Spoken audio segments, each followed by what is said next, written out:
We already are living in a post-labor world. That's the world where machines don't just help you work, they do work for you or instead of you. The problem is that we thought that it would look like this, but we are in the messy stage 1 right now. Facebook tracks employees' every move so they can take this data and then feed it to AI and then replace those workers. Amazon tracks all of the workers' productivity by second. Uber and DoorDash entire driver base is being managed by AI, and that is optimized to a degree. The driver has to work 6 days a week, and drivers have to take bad orders because algorithm punishes if you reject jobs. And this is just the beginning. The outcome is very simple. The work is no longer stable. It's being squeezed, measured, and automated. The problem is that most people are still thinking in an old system. You go to school, then you go to college, then you get a job, and then you retire at 65. But that path is already collapsing under automation in front of our own eyes. This is the question that I have in my mind, and I'm sure most people do. Why am I building my life around something that is actively learning how to exist without me? But there is a way out of this, and it doesn't come from a better system or following the system better. You need only one skill to rule them all, and that skill is agency.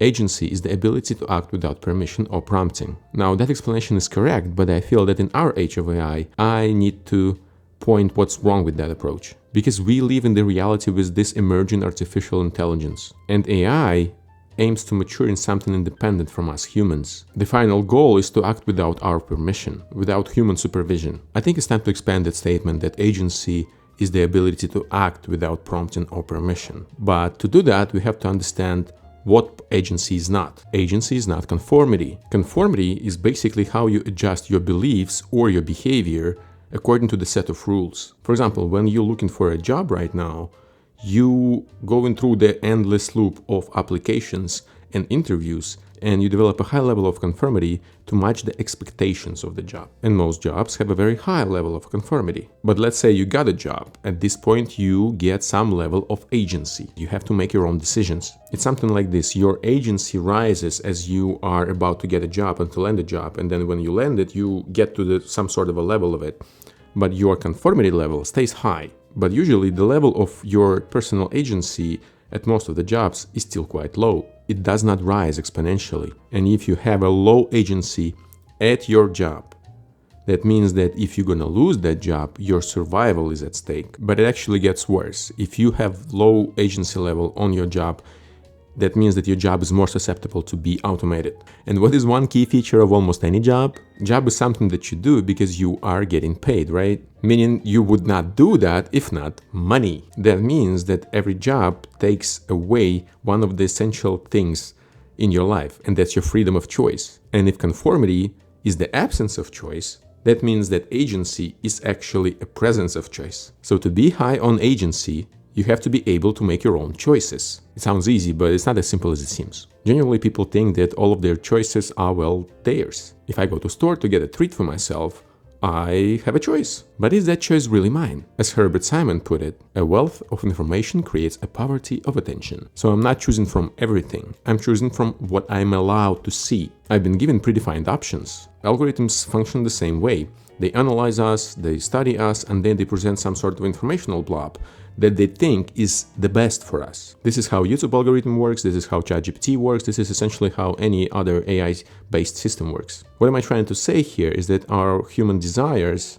our choices are increasingly becoming predefined by AI. For example, when you open the YouTube app to watch something, you feel that you are exposed to everything on the internet, but in reality what's happening is that your pool of choices is being narrowed down to the list of stuff. And what feels like your own preference is usually a response to ranking, such as views or likes or click-through rate. Another good example is the autocomplete in emails. Language now is standardized around predicted responses. We don't even think anymore, we just click the predefined reply and then go about our day. Now, with all that being said, I think it's time to add to our definition of agency. Agency is the ability to make choices in an unpredictable environments without permission or prompting. This is the core idea, the core insight. In complicated systems, the main issue, the main bottleneck is not the computability. It is the selection of what exactly is needed to be done. And agency is the most important skill to have nowadays, because agency allows you to develop all other skills. Without agency, skills are unobtainable. Without agency, you're just following someone else's path, and that path is being automated. But agency is not one thing in itself. It's not enough to just make a choice and call it a day. Agency, being the head and master,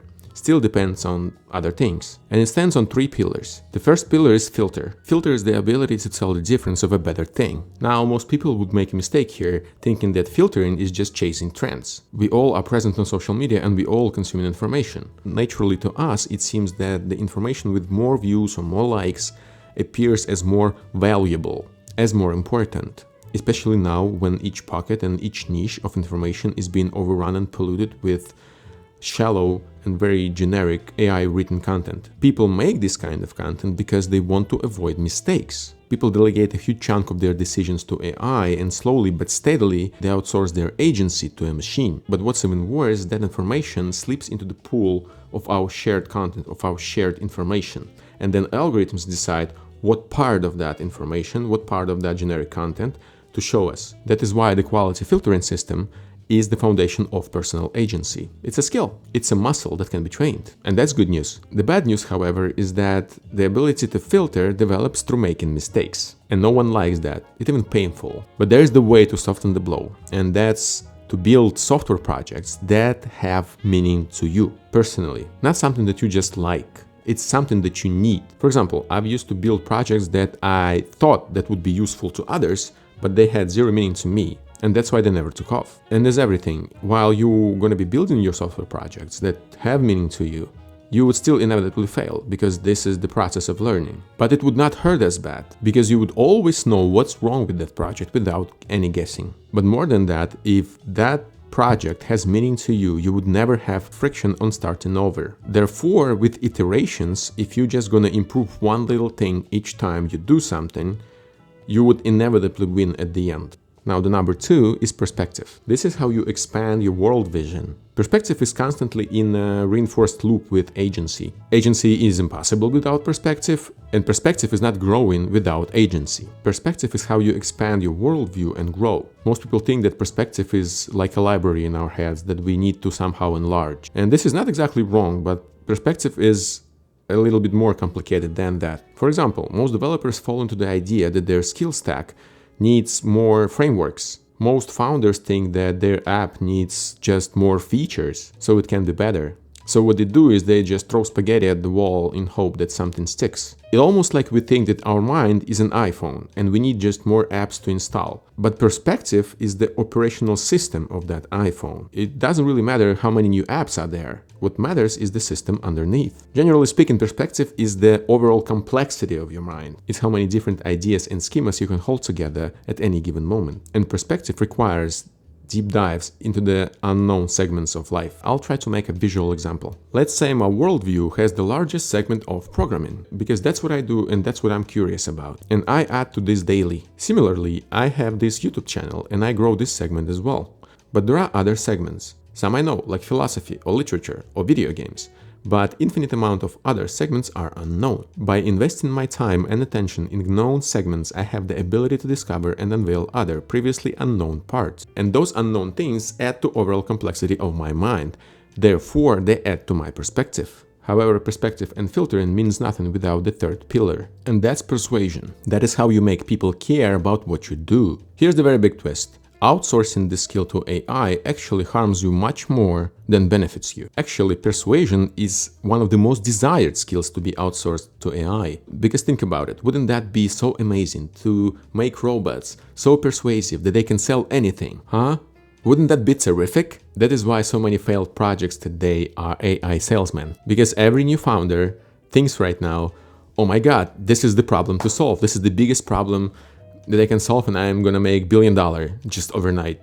I'm gonna fix the biggest bottleneck in the business history, sales, just by using the ChatGPT API or something. But unfortunately, that's not how humans work. People need people to connect, not computer dummies. If you want to sell anything, you have to make other people care about that thing first. And people care about other people. There's no way around it. That is why everything that we do matters only in human space. This is why we need to communicate. And those who do the communication most effectively win in the long run. Good ways to level up persuasion quickly are marketing, sales, and surprisingly, writing. Persuasion generally stands on writing because writing demands clear thinking, and clear thinking is the base of effective communication. But on top of that is a simple fact: we don't even write code by hand anymore. We are forced to write prompts as detailed and effective as possible so we can feed it to AI, and then the machine would spit out the most effective solution for us that we actually need and can use. But the trick is that effective communication can be trained only in human-to-human relationships. Okay, so let's quickly recap.